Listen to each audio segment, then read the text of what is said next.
सर्वे भवन्तु सुखिनः, सर्वे सन्तु निरामया, सर्वे भद्राणि पश्यन्तु, माँ कश्चित् दुख भाव भवेत्। बृहदारण्यक उपनिषद का ये मंत्र, जो कि तैत्तरीय उपनिषद में भी उल्लेख किया गया है, इसका मतलब कि दुनिया का सब व्यक्ति सुख में रहे, सबका शांति हो, सब निरोग रहे, सब अच्छा देखे और अच्छा रहे, सबका भला हो और मेरे वजह से किसी को दुख ना पहुँचे। ये दर्शाता है ये मंत्र से कि भारत का सच क्या है। दरअसल में देखा जाए तो ये सिर्फ मंत्र नहीं है, ये भारत की आत्मा की वाणी है, जो भारत का नीति और नियत के बारे में पता चलता है। देखा जाए तो ये देश हर काल में, हर समय में बहुत कुछ देखा है। बहुत गजब से बनाया ये देश, खूबसूरत देश, लेकिन समय के अनुसार वो खंड विखंड होता चला गया और बिखर गया है। लुटेरों ने ये देश को लूटने आया था। इतिहास बहुत लंबा है, ये सब देख चुका है ये देश। 800 साल मुसलमान ने ये देश को लूटा है, तो अंग्रेज सरकार का भी 200 साल का हुकूमत हमने देख चुका है। फिर भी आज 78 साल का हम आज़ादी मना चुके हैं और इसे हमारा उपलब्धि हमें पता है क्या है। देखो, आज दुनिया में भारत का डंका बज रहा है। क्यों? इसके पीछे का राज क्या है?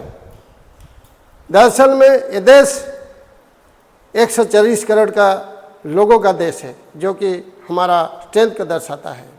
दुनिया का सबसे बड़ा लोकतंत्र तो भारत है और विभिन्नता हमारा खूबसूरती है।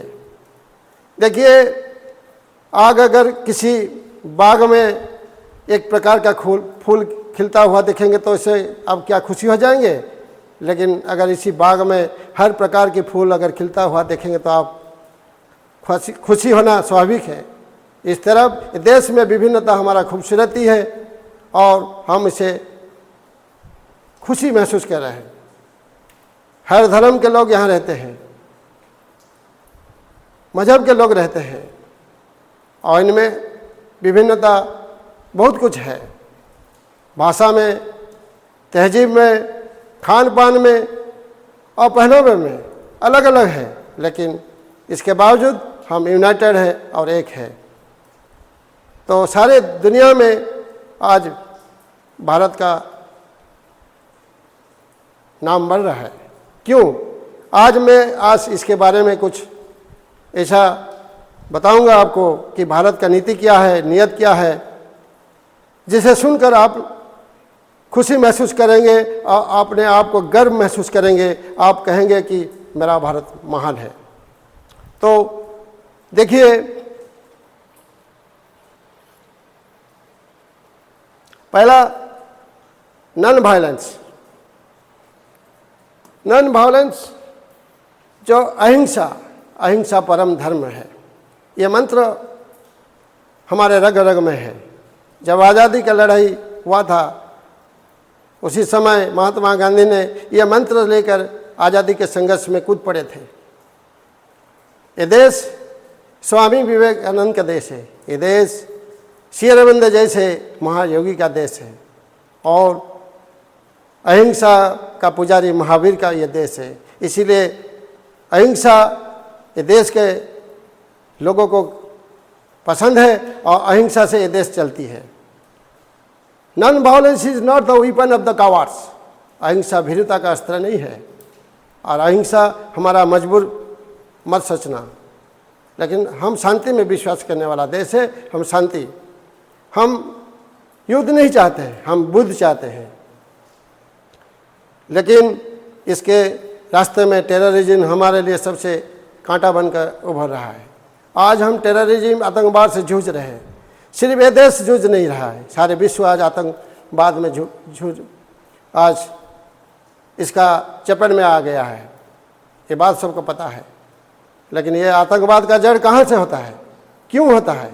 देखिए, जहाँ तक आतंकवाद का सवाल है, चाहे जो देश में भी हो, चाहे भारत में हो या दूसरे देश में हो, चाहे भारत का ताज होटल में टेररिस्ट अटैक हो या अमेरिका का वर्ल्ड सेंटर में हो या पाकिस्तान का पेशावर आर्मी पब्लिक स्कूल में हो या इसराइल में हमास का दौरा हो, जो भी जहाँ पर भी है, टेररिज्म तो टेररिज्म है। इसीलिए हमारे लिए टेररिज्म ना गुड टेररिज्म और बैड टेररिज्म कुछ नहीं है। हमारे देश में जब होगा टेररिज्म वो बैड होगा और दूसरे देश में होगा गुड, ऐसा अंतर हम नहीं देखते हैं। हमारे लिए टेररिज्म है टेररिज्म। हम युद्ध नहीं चाहते, हम शांति चाहते हैं। लेकिन क्या हुआ, आज पहलगाम में जो अंजाम किया, जिस मकसद से पाकिस्तान ने इसको अंजाम दिया, डिस्टेबलाइज करना, ये देश को दंगा फसाद कराना, धर्म पूछ के मानना, वो तो नहले पे दहला हो गया। उसका तो सबक हमने दे दिया। लेकिन ये टेररिज्म के खिलाफ जो लड़ाई अभी बंद नहीं हुआ है, वो पैज हुआ है। ज़रूरत है पे फिर ये जारी रहेगा। और एक बात तो साफ हो गया, दूध का दूध पानी का पानी हो गया। जिस दिन आतंकवादियों के जनाजे में पाकिस्तान का आर्मी शामिल हुआ और इनका ताबूत में पाकिस्तान का जो नेशनल फ्लैग को कवर किया गया, बेशर्मी की भी कोई हद होती है आज, और उसको सलामी दिया गया। तो इसे तो पता चल गया है उसका मंशा क्या है। तो अभी इसीलिए भारत का रुख बदल गया है। वो टेररिज्म को हम अभी प्रॉक्सी-वार नहीं मानेंगे। हम उसको हमारे देश के खिलाफ जंग के हिसाब से स्वीकार करेंगे। और जो अटैक हुआ, आज सारे दुनिया में इसका चर्चा हो रहा है। हमारे अटैक किसी देश के खिलाफ नहीं था, टेररिज्म के हिसाब से हमने उसको अटैक किया। लेकिन हमारे कुछ गिने चुने टारगेटेड स्पॉट पर हमने अटैक किया, प्रिसाइजली अटैक किया, और भी कैलकुलेटेड अटैक था। तो इसीलिए आज भारत में उसका चर्चा हो रहा है, सारे विश्व में इसका चर्चा हो रहा है। और हमारा नीति और नियत इसमें साफ है। बाकी रहा डेमोक्रेसी, आसान शब्द में अगर इसको बोला जाएगा तो ये ऑफ द गवर्नमेंट, ये गवर्नमेंट जो है of the people, by the people, for the people, लोगों के लिए सब कुछ है। तो ये सरकार हमारा डेमोक्रेसी शान है। दुनिया का सबसे बड़ा लोकतंत्र भारत है। ये चुने हुआ सरकार से देश चलता है।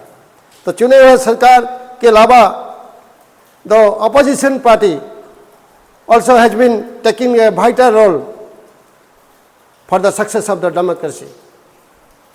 तो इसीलिए जो नौजवान 18 साल हो जाते हैं वो वोट देने के उसको क्षमता है, वो वोट दे सकते हैं। ये हमारा वोटिंग राइट है। तो इसीलिए ये देश को चला रहा है डेमोक्रेसी। ये चुने हुए सरकार ये देश को आगे बढ़ा रहा है। तो डेमोक्रेसी ये भारत का शान है। बाकी रहा सेकुलरिटी।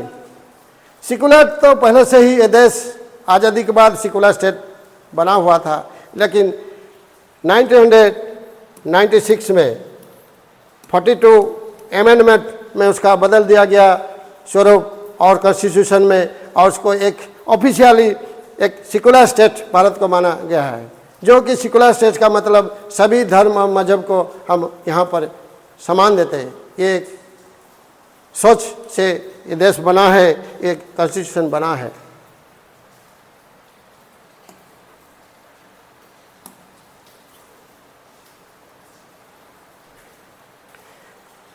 ये कॉन्स्टिट्यूशन जब बना है, जब प्रीएम्बल ऑफ द कॉन्स्टिट्यूशन जो है, इसके बारे में भी थोड़ा बहुत चर्चा होना चाहिए। तो इसमें इसके अनुसार अगर देखा जाए तो लिबर्टी जो है वो है देश में कि सबका फ्रीडम चाहिए, freedom of speech, freedom of speech है, बोलने का अधिकार है, और जो अपना थॉट प्रोसेस को भी कम्युनिकेट आप कर सकते हैं, इसमें कोई अंकुश नहीं है। और खासकर जो मीडिया है, प्रेस मीडिया जो है उसको भी लिबर्टी दिया गया है, चाहे प्रेस मीडिया, प्रिंटिंग मीडिया हो, चाहे इलेक्ट्रॉनिक मीडिया हो, बोलने का सब अधिकार है। ये देश की एक खूबसूरती है, लिबर्टी है। तो उसके बाद इक्वालिटी, ये देश में सबके लिए समान नियम है, इक्वालिटी है, सब समान है, चाहे अलग अलग है, irrespective of caste and colour, creed, sex and religion, all are equal. अलग अलग नहीं है, सबके लिए। आज देखो, इसलिए आज ये देश में माइनॉरिटी को हम कितना अहमियत दे रहे हैं। यहाँ पर माइनॉरिटी जितना खुशी में रहता है शायद दूसरे देश में संभव नहीं है। इसीलिए नियम सबके लिए समान है, चाहे गरीब हो अमीर हो, इसके लिए अलग अलग नियम नहीं है, सबके लिए हम इक्वालिटी करते हैं। सेक्स के वजह से किसी को हम दरकिनार नहीं कर सकते हैं, तो इक्वालिटी देते हैं। इक्वालिटी पॉलिटिकली भी हम उसको संरक्षण देते हैं, इकोनॉमिकली भी संरक्षण देते हैं। जो आर्थिक हालात में ख़राब है उसको भी हम अपलिफ्टमेंट के लिए स्टेप ले रहे हैं। ये भारत का नीति का हिस्सा है। तो सबको हम इक्वालिटी के दर्जे पर सबको हम इस्तेमाल कर रहे हैं, सबको हम इस प्रकार की सलूक कर रहे हैं।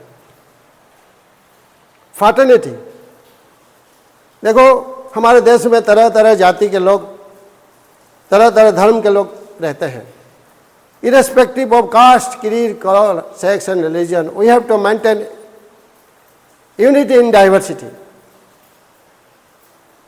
सबके लिए एक नीति है कि जो जैसे भी है, लेकिन हमारे लिए नेशनल इंटीग्रेशन सबसे बड़ा मुद्दा है। हर हाल में हमको नेशनल इंटीग्रेशन के लिए कॉम्प्रोमाइज़ हम नहीं करेंगे और देश की आन बान शान की रक्षा हम करेंगे। तो जो भी जैसा है, despite all differences we are united we stand, divide we fall. तो एकता ही हमारा बल है। बाकी रहा जस्टिस भी सबके लिए समान है, ये कॉन्स्टिट्यूशन में प्रावधान है। चाहे गरीब से गरीब हो, इसके लिए भी जस्टिस का हम प्रावधान करते हैं, और जस्टिस सबके लिए चाहिए। सोशल जस्टिस, इकोनॉमिकल जस्टिस, हर प्रकार जहाँ तक कानून का बात है वहाँ पर हाई कोर्ट, सुप्रीम कोर्ट सब कुछ है जस्टिस देने के लिए।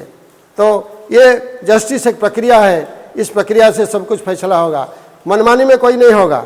कोई भी यहाँ कानून को हाथ में लेना नहीं चाहिए, क्योंकि जस्टिस पर भरोसा होना चाहिए।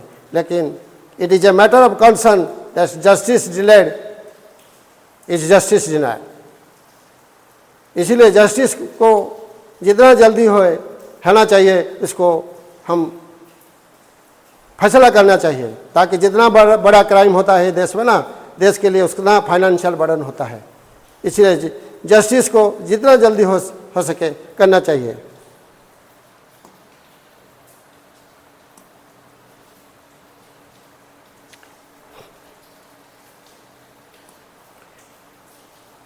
और एक नीति और नियत के बारे में मैं अभी बताऊंगा, जो भारत का नीति नियम, भारत का एक संकल्प है जिसको कि सब समझना जरूरी है कि हम अनेक्सेशन नहीं चाहते हैं। भारत कभी अनेक्सेशन का फेवर में नहीं है। देखो, दूसरे के ज़मीन हड़पना हमारा नीति नहीं है, विस्तारवादी हमारा नीति का हिस्सा नहीं है। हम किसी को फोर्सिबली जाके एनेक्सेशन करके इसका ज़मीन हड़प नहीं लेते हैं। इसका तो सदियों से उदाहरण है। प्रभु श्री राम जब लंका पर अटैक किए थे, क्यों अटैक करना पड़ा? युद्ध तो हमारा नीति का हिस्सा नहीं, ज़रूरत हुआ उन्होंने अपने हद पार कर दी रावण ने अत्याचार से, और सीता माता को उन्होंने अपहरण किया। उसके सजा तो भोगना चाहिए, इसने अटैक किया। लेकिन हुआ क्या, श्रीलंका को जीतने के बाद कभी भी वो अपने हिसाब से अपने राज्य में उन्होंने शामिल नहीं किया, अनेक्सेशन नहीं किया। और क्या क्या वहाँ पर विभीषण को ताजपोशी किए प्रभु श्री राम। तो इससे पता चलता है कि हमारा देश सदियों से पहले कि फोर्सफुल एनेक्सेशन के फेवर में नहीं है। हाल ही में बहुत कुछ ऐसा घटना होता है जो ज़्यादा दूर नहीं है। 1971 में जब भारत और पाकिस्तान के दरमियान लड़ाई हुआ था, बांग्लादेश फॉर्मेशन हुआ था, उसी दौरान क्या हुआ, हम 15,000 वर्ग किलोमीटर से ज़्यादा ज़मीन तो कब्जा कर लिया था पाकिस्तान का। ये बात सबको पता है। हमने 93,000 सैनिकों को भी बंधक बनाया था। उसी समय बॉल हमारे कोर्ट में था, कुछ भी हम कर सकते थे। हम पीओ को भी ले सकते थे, हम चाहे तो उसी समय बांग्लादेश का भी ले सकते थे। और इतना ज़मीन 15,000 से वर्ग किलोमीटर ज़मीन भी हड़प नहीं लेते थे, हम ले सकते थे इस्तेमाल करके पावर को। बुरी तरह पाकिस्तान का वहाँ पर 13 दिन में शिकस्त हुआ। लेकिन हुआ क्या, हमने क्या किया, हमने उन्हीं का बांग्लादेश का नेता शेख मुजीबुर रहमान को बरी किया। पाकिस्तान तो उसे मौत के तख्ते पर बैठाने वाला था, हमने प्रेशर डाला और डिप्लोमेसी इस्तेमाल किया। उसने प्रेशर डाल के हमने उसी समय उसको बांग्लादेश का प्रेसिडेंट हुआ। लेकिन बांग्लादेश हमें आज ये सिला दे रहा है। समझना चाहिए, इतिहास को भूल गया बांग्लादेश। इसका आर्मी ने उसे 3 साल के बाद मौत का घाट उतार दिया। लेकिन उसके बाद ना हम सबजुकेशन नहीं चाहते हैं, सप्रेशन नहीं चाहते हैं, हम डोमिनेशन नहीं चाहते हैं, हम ऑपरेशन भी नहीं चाहते हैं। ये भारत का नीति का हिस्सा नहीं है। कैसे, हम किसी को डरा धमका कर अपना गुलाम नहीं बनाना चाहते, किसी को अपना हथियार से, किसी को दबाव से हम अपना अधीन करना नहीं चाहते, उसको डोमिनेट करना नहीं चाहते हैं, उसको गुलाम नहीं बनाना चाहते हैं, उसको मजबूर नहीं करते। मौके का फ़ायदा हम उठाते नहीं। जितना छोटा देश होना क्यों, उससे हम अच्छा सलूक करते हैं। ये भारत का नीति का हिस्सा। उसे हम इसी प्रकार की ऑपरेशन भी नहीं करते, अत्याचार भी नहीं करते, किसी प्रकार मौके का फ़ायदा हम उठाना नहीं चाहते। हम सभी के साथ मिलजुल कर रहना चाहते हैं। ये हमारा नीति का हिस्सा है।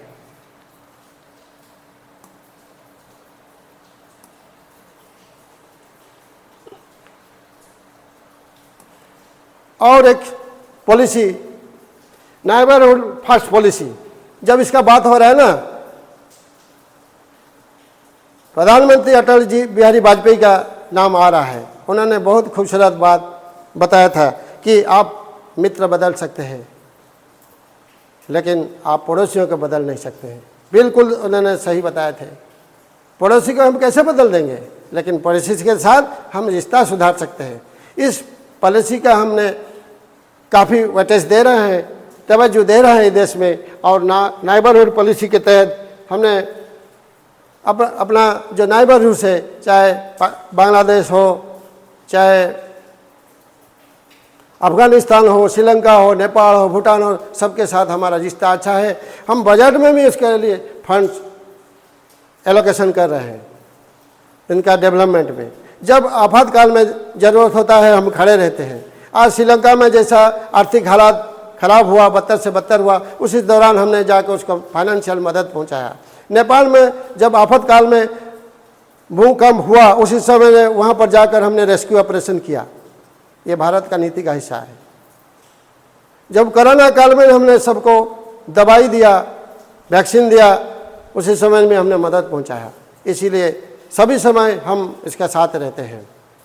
इसके अलावा अगर देखा जाए तो आज क्या हुआ, तुर्की में जब भूकंप हुआ, उसी दौरान भी भारत ने वहाँ पर जाकर रेस्क्यू ऑपरेशन किया। चाइना का बारे में भी हाल ही में जो हुआ, केरल के तटवर्ती इलाका में उसका एक कार्गो शिप पर आग लग गए थे, और उसी दौरान भी भारत की ओर से कोस्टल गार्ड गया उन पर मौके का, उन्होंने इस आग को बुझाया और 18 क्रू मेंबर्स को हमने उसी समय उनका सेव किया, जिसके लिए वो धन्यवाद दे रहे हैं चाइना। लेकिन हम इसके परे हैं ना, हम किसी बदनाम, कोई निंदा, कोई किसी प्रकार की प्रशंसा, सराहना से काफ़ी दूर हम काम करते हैं। अपना फर्ज निभाते हैं। ये हमारा नीति का हिस्सा है।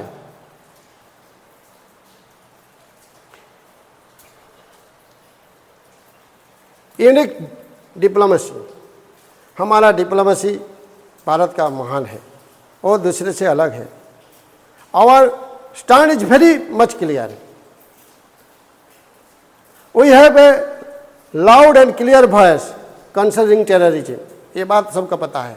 टेररिज्म में हम कोई प्रकार की कंप्रोमाइज नहीं करते हैं, लेकिन डिप्लोमेसी हमारा शानदार रहा। हाँ, आज की डेट में अगर देखा जाए, कभी कभी डिप्लोमेसी लगता है हमको चूक हो जाता है, ऐसा लगता है। दरअसल में ऐसा बात नहीं है। जहाँ तक डिप्लोमेसी का सवाल है, इसमें नफ़ा नुकसान दिखाई नहीं देता है, क्योंकि अगर नीयत साफ है, इरादा आपका बुलंद है, अगर नीति नीयत साफ है, नेक है, तो इसका आखिरी में आपको रंग लाएगी। हम कंप्रोमाइज़ नहीं करेंगे अपनी नीति से, हम सबके साथ मिलजुल कर रहेंगे, सबके साथ अच्छा रिश्ता बरकरार रखेंगे। देखो, आज की डेट में हम किसी को परमानेंट दोस्त नहीं मानेंगे, ना किसी को हमको परमानेंट दुश्मन नहीं मानेंगे। समय के अनुसार से डिप्लोमेसी बदलता है, वो स्टेरियोटाइप नहीं है। मैं इसके बारे में उदाहरण देना था, क्योंकि कुछ लोग कहते हैं कि डिप्लोमेसी कभी कभी हाँ नुकसान होता है, हमारा फेवर में नहीं जाता है। बात सही हो सकता है, लेकिन अल्टीमेटली सत्य का जय होता है। ये बात सही है, सत्य असत्य से भारी होता है आखिरी में, लेकिन इरादा नेक होना चाहिए। मैं इसका एक मिसाल दे रहा हूँ कि महाभारत युद्ध जो हुआ कौरव पांडवों के बीच, अर्जुन जैसे योद्धा नहीं होता तो पांडवों की जीत भी कभी नहीं होता। लेकिन क्या हुआ, भगवान श्री कृष्ण ने, दुनिया का सबसे बड़ा डिप्लोमेट हम मानते हैं, उन्होंने क्या किया, उन्हें उनका बंधु सखा अर्जुन का रथ में उन्होंने सारथी बन गए। देखो, भगवान सारथी भी बन सकते हैं, इनका डिप्लोमेसी का धार सब मानते हैं। लेकिन हुआ क्या, जब लड़ाई होने वाला था, उसी समय उसी दौरान क्या अर्जुन ने बोला कि मैं ये लड़ाई कर नहीं सकता हूँ, मैं मजबूर हूँ, मैं लाचार हूँ, क्योंकि मेरे सामने जो है मेरे कुलगुरु है और पितामह भीष्म है, सब तो रिश्तेदार हैं, मैं कैसे इनके खिलाफ लड़ाई कर सकूँगा। इस मजबूरी भगवान श्री कृष्ण ने उसी दौरान क्या गीता उपदेश उनको दिया। देखो, ये आसान बात नहीं है। जंग के समय गीता उपदेश देना सारे दुनिया के लिए बड़ा एक मिसाल पैदा किए हैं भगवान ने, जिसको कि आज उसका प्रेरणा हम पा रहे हैं कि जीवन के जंग में कितना ज़रूरत है कि भगवत गीता का। आज सबको ये बात पता हो गया है। तो उसी दौरान उन्होंने भगवत गीता उपदेश दिया और उन्होंने भगवान ने अर्जुन को बोला, अरे ये कहाँ से रिश्ता तुम ले आए हो इधर, ये तो रिश्ता का लड़ाई नहीं है, ये सत्य और सत्य का लड़ाई है। तुम किसका साथ देना चाहते हो? क्या भूल गए क्या कुरुसभा में द्रौपदी का चीरहरण हुआ था, उसी समय ये रिश्ता कहाँ गया था? क्या भूल गए? जागो और गांडीव उठाओ। लेकिन उसके बावजूद उसका भी असर हुआ नहीं। तो डिप्लोमेसी में हार मानने वाला नहीं भगवान ने, उसने आखिरी स्टेप ले लिया, उसने विश्व रूप दर्शन कराया। जब विश्व रूप का दर्शन हो गया अर्जुन का, वो अहंकार जो था, अहंकार चूर हो गया, उसका अहंकार चूर हो गया, उससे ज्ञान प्राप्त हुआ और उसी दिन उन्होंने गांडीव उठाया और महाभारत खत्म हो गया उसके बदौलत। तो ये डिप्लोमेसी का धार है। तो इसीलिए जो लोग सोचते हैं डिप्लोमेसी, आप नियत में खंड नहीं होना चाहिए, नीति स्पष्ट होना चाहिए, अब जमीर से सौदा नहीं होना चाहिए। सत्य की जय होता है, असत्य का विक्ट्री होता है, चाहे हम माने या ना माने, लेकिन उसका जो एंड में सत्य का जय होता है और डिप्लोमेसी का भी ठीक ही होता है। आज की हालात में, मौजूदा हालात में देखो, देश सारे विश्व में क्या हो रहा है, अशांति। थर्ड वर्ल्ड वॉर के बाद अगर देखा जाएगा सबसे आसान स्थिति में गुजर रहा है सारी दुनिया। एक दूसरे देश में कैसा नफरत बढ़ रहा है, गुटबाजी बढ़ रहा है। देखो, इस हालात में भारत का रोल तो काफ़ी सराहना करना होगा। हम आंख से आंख मिलाकर बात करते हैं। आज इस मुकाम पर हम पहुंच गए हैं। भारत दुनिया का चौथा अर्थनीति, fastest growing economy, economic power बढ़ गया है, आर्मी स्ट्रेंथ बढ़ गया है, तो आज सम्मान भी बढ़ गया है और हमारी इज्जत भी बढ़ गया है। इसीलिए हम आज आंख से आंख मिलाकर बात कर सकते हैं, हम कॉन्फिडेंटली अपना पक्ष रख सकते हैं। तो हम आज क्या है, रूस का साथ हमारा गहरा संबंध है, ये बात तो पता है, लेकिन इसके बावजूद अमेरिका का भी साथ हमारा रिश्ता अच्छा है। और मौजूदा हालात में जब सेकेंड वर्ल्ड वॉर के बाद फॉर्मेशन हुआ नाटो, इसका ज़रूरत समझा और नाटो तैयार हुआ। और आज की डेट में नाटो में क्या हो रहा है, 32 देश कुल मिला के अभी है नाटो पर, लेकिन वहाँ पर एक नीति है, किसी एक देश के खिलाफ किसी देश ने अगर जंग का ऐलान किया तो दूसरे देश भी इसके चपेट में आ जाता है, सब अपने को अपर अटैक मानते हैं। ये कौन सा सही है गलत है, आज इसका नतीजा सारी दुनिया देख रहा है। आज रूस और यूक्रेन तो पड़ोसी है, everything should be settle amicably, दोनों के बीच सब कुछ हो सकता था, लेकिन बात आगे बढ़ गया। आज चाह कर भी कोई जंग नहीं रुक सकता। सिर्फ मेन मुद्दा रहा कि नाटो में एंट्री, जो नाटो का ओपन डोर पॉलिसी है, इसके तहत वो यूक्रेन को एंट्री कराना चाहते हैं। बात साफ है, अगर रूस नहीं चाहता, ये तो आसान बात, लेकिन हमने उसको जटिल बना दिया। आज कितना तबाही हो रहा है, सारे दुनिया उसका हश्र देख रहा है, कितने लोगों के जान चले गए, कितना नुकसान। अरे युद्ध में कभी किसी का जीत नहीं होता है, बाहर जीत दिखाई देता है, लेकिन दरअसल में ना किसी के युद्ध में जीत होता है ना किसी का हार होता है। ये तो सिर्फ आंकड़ा का खेल है, किसी का ज़्यादा नुकसान तो किसी का कम नुकसान होता है, लेकिन नुकसान तो दोनों को झेलना पड़ता है। इसीलिए जंग में किसी का कभी जीत नहीं होता है। हाँ, अवश्य जीत होता है किसका, अहंकार का जीत होता है, लेकिन हार तो मानवता का होता है। इसीलिए हम कभी भी युद्ध के खिलाफ रहेंगे, हम युद्ध कभी नहीं चाहेंगे। हम शांति का देश है, शांति का हम नेशन हम सारे दुनिया को सिखाएंगे। भारत एक जिम्मेदारी भूमिका निभा रहा है। आज देखो इस्राएल में क्या हो रहा है, आज मिडिल स्टेट में इस्राएल तो ऐसा जूझ रहा है प्रॉक्सी से, उसके खिलाफ प्रॉक्सी चल रहा है, कभी हुती है, कभी हिजबुल्लाह है, हवास है, इसका साथ जंग उसका चल रहा है, उसका बावजूद क्या लड़ाई वो लड़ रहा है, एग्जिस्टेंस का लड़ाई लड़ रहा है। और यूक्रेन के साथ हमारा रिश्ता गहरा है, ये बात सबको पता है। लेकिन आज क्या हो रहा है, आज जो लड़ाई हो रहा है सही नहीं हो रहा, दोनों देश के लिए सही नहीं है। आज ईरान के साथ भी हमारा रिश्ता बहुत है, बढ़िया रिश्ता है, व्यापार के लिहाज से हो और दूसरे के लिहाज से अगर देखा जाए तो उसका साथ भी रिश्ता है। तो इस हालात में हम क्या कर सकते हैं, हम सिर्फ शांति का संदेश देंगे, हम हर प्रयास कोशिश करेंगे कि हर देश में शांति हो। इसीलिए हमारा डिप्लोमेसी शानदार है। बाकी रहा आध्यात्मिकता, आध्यात्मिकता हमारा पहचान है, आध्यात्मिकता भारत की पहचान है। आज श्री अरविंद का सपना मुझे याद आ रहा है, श्री अरविंद का जो सपना था वो क्या है, भारत एक दिन विश्वगुरु बनेगा। लेकिन कैसे विश्वगुरु बनेगा, इसके लिए इस रास्ता में तेजी से काम हो रहा है। आप कहेंगे कि क्या हम विश्वगुरु बन सकते हैं, हम चाहे या ना चाहे, लेकिन सत्य तो सत्य है, जो सत्य है वो स्थिर है और निश्चित है, वो होने जा रहा है। एक दिन भारत विश्वगुरु बनेगा।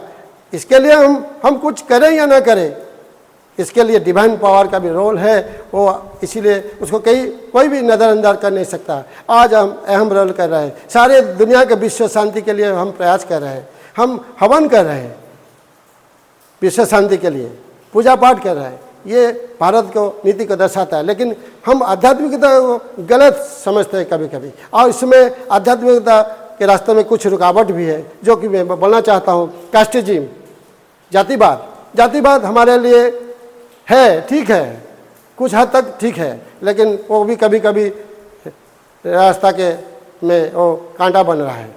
तो जातिवाद हो, लेकिन कोई किसी को नफरत फैलाना नहीं चाहिए, किसी को कोई छोटा बड़ा उस प्रकार की भेद नहीं होना चाहिए। और देश का सबसे बड़ा है नेशनल इंटीग्रेशन, उसको ध्यान देना चाहिए। बाकी कम्युनलिज्म, सांप्रदायिकता, वो भी तो देश के लिए आज समस्या बन रहा है। कभी कभी दंगा फसाद हो रहा है, कौन बड़ा कौन छोटा इसमें। अरे सभी धर्म को हमने समान दिया है, सिकुलर स्टेट है। अपना तो तुम धर्म मान सकते हो, वो तुम्हारा लिबर्टी है, अपना धर्म पूजा पाठ हम इबादत कर सकते हो, लेकिन इसमें झमेला क्यों हो जाता है। सबसे प्रायोरिटी नेशनल इंटीग्रेशन के देना चाहिए। बाकी रहा प्रोविंशियलिज्म, कोई छोटा बड़ा, कोई बिहारी, कोई उड़िया, कोई बंगाली, कोई गुजराती, इस प्रकार का भेद भी हमारे लिए कभी कभी समस्या होता है। बाकी रहा फंडामेंटलिज्म, मौलिकवाद, उग्रवाद, मौलिकवाद, कट्टरवाद। इतना भी कट्टरवाद सही नहीं है, फ्लेक्सिबल होना चाहिए जरूरत होने पर। कट्टरवाद कभी कभी मानवता के खिलाफ जा रहा है, इसका बहुत नज़ीर है, समय नहीं है इसके बारे में बोलने के लिए। लेकिन कट्टरता कभी देश के हित में नहीं है। सबसे हमारा प्रायोरिटी नेशनल इंटीग्रेशन रहना चाहिए। देश की आन बान शान की सुरक्षा हमारा जिम्मेदारी बनना चाहिए। इसीलिए आध्यात्मिक रास्ता में ये सब रुकावट है, लेकिन इससे हम हट कर जाएंगे। नेशनलिज्म और इंटरनेशनलिज्म, इज्म कंसेप्ट है, इवन नेशनलिज्म ऑल्सो सही, कुछ हद तक सही है, लेकिन so far as spirituality is concern, it has also no value. क्योंकि हम यूनिवर्सल ब्रदरहुड के बात करते हैं, यूनिवर्सल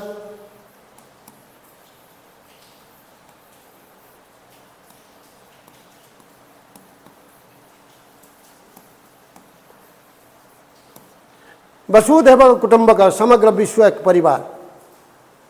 इस बात सिर्फ हम बोलते नहीं, अपने काम में भी वो करके दिखाते हैं।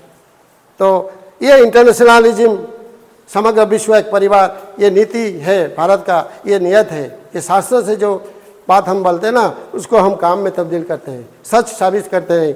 तो इसीलिए नेशनलिज्म हमारा सीमित नहीं है, राष्ट्रवाद सीमित नहीं है। इसके बारे में एक बढ़िया सा उदाहरण मैं आपके सामने देना चाहता हूँ।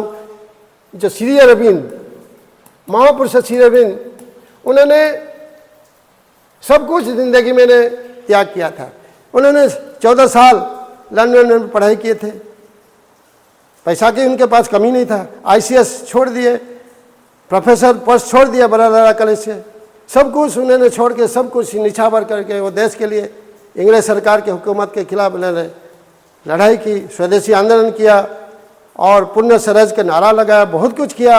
आखिर में उसे जेल जाना पड़ा। और उसी दौरान उसके जो वकालत करने वाला, उसको अंग्रेज सरकार के खिलाफ और इसके श्री अरविंद के फेवर में वकालत करने वाला C.R. दास बहुत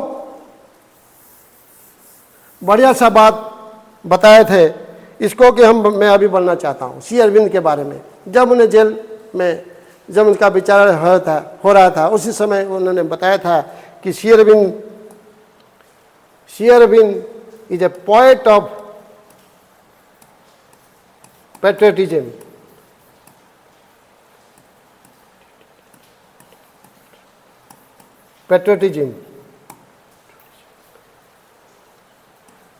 परफेक्ट ऑफ